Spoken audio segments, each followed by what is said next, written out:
வாரத்தின் முதல் நாள் காலையில் இயேசு உயிர்த்தெழுந்த பின்பு அவர் முதலில் மகதலா மரியாவுக்கு தோன்றினார். அவரிடமிருந்துதான் அவர் 7 பேய்களை ஓட்டியிருந்தார். மரியா புறப்பட்டு சென்று இயேசுவோடு இருந்தவர்களிடம் இதை அறிவித்தார்.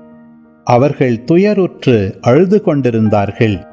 அவர் உயிரோடு இருக்கிறார் என்றும் மரியா அவரை கண்டார் என்றும் கேட்டபோது அவர்கள் நம்பவில்லை. அதன் பிறகு அவர்களுள் இருவர் வயல்வெளிக்கு நடந்து சென்றபோது இயேசு அவர்களுக்கு வேற்று உருவில் தோன்றினார்.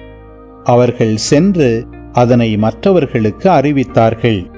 அவர்கள் சொன்னதையும் சீடர்கள் நம்பவில்லை.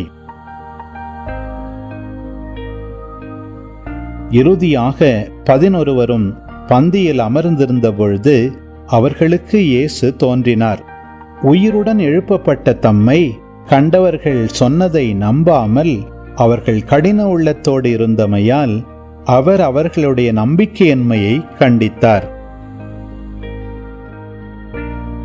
இயேசு அவர்களை நோக்கி, உலகெங்கும் சென்று படைப்பிற்கெல்லாம் நற்செய்தியை பறைசாற்றுங்கள்.